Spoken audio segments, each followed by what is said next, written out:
How was that like for you to jump from, working for these entertainment industries and to jump right into like full-time artists? Like I quit these jobs and now I'm just going to focus on this. What was that like? It was very difficult.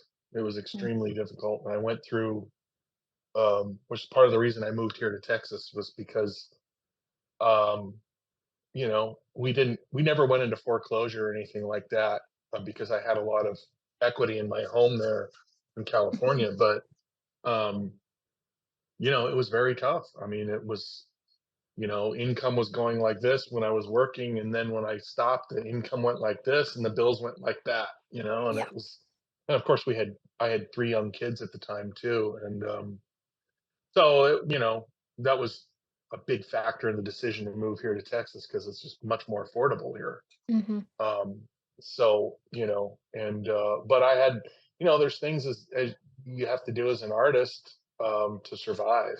So I had to do a lot of freelance. I did a lot of commission work that I didn't want to do, Hmm. but you got to do it.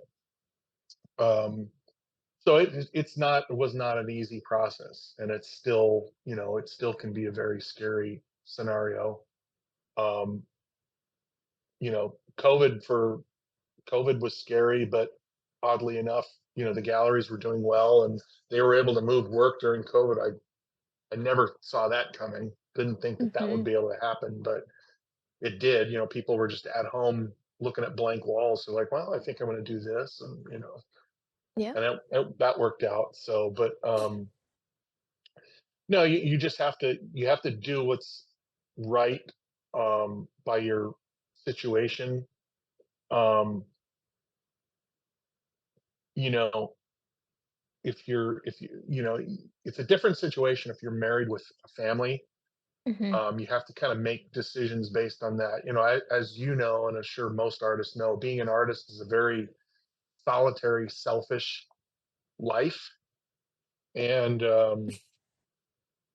you know, and a lot of times your spouse is not going to understand a lot of decisions that you make, and that initial decision. Well, I'm gonna do I'm going to be a fine artist full time, and I'm going to do this, and then it's trying to explain that to your significant other is it's not a good conversation, and that a lot of times that's held against you. And Mm. so I had to make a lot of concessions. I had to still work on certain level. I could still do advertising if I need to, just because I was good at that. It's kind of Hmm. brainless work to me, just because I did it for so many years.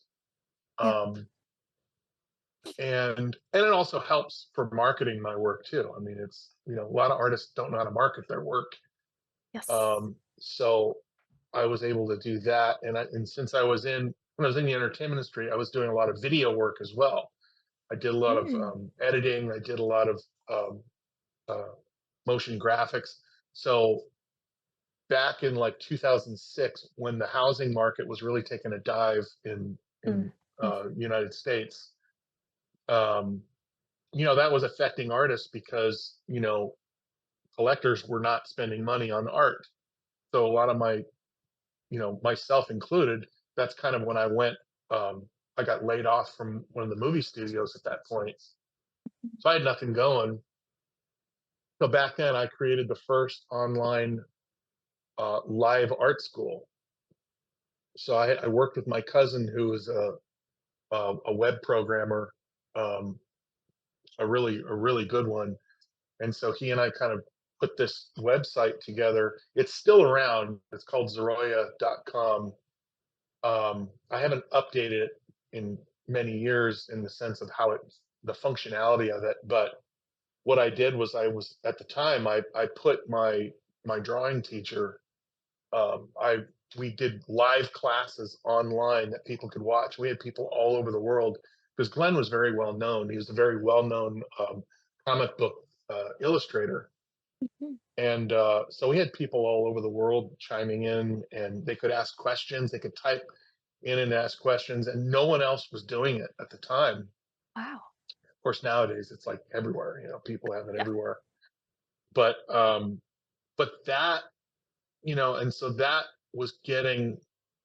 that was getting money for my artist friends. So I would put my artist friends, I did one with Dave Casson, did one or two with him. And then I did one with Logan Ajej. We did, I did a whole class of Glenn's, a couple semesters of classes of Glenn's. And I'm so glad I did because it's the only video of him in a classroom, like working. Yeah. So we have his education, his knowledge in terms of the classes, and of course all the dry jokes. He was wildly funny. Um, but those are the kind of things that I had to just kind of pivot. Like, okay, well, I'm not selling any work, and I'm not making money at my day job because I have no day job anymore. So Mhm. what do I do? So you always have to like pivot. You Yeah. as the old the U.S. Marines, you have to improvise, overcome, and adapt. Mhm. Um, you have to just figure out what's next. What can I do? And there's just, I feel like my life has been nothing but that, trying to figure out, okay, well, that's not working. Let's try this. Let's try that.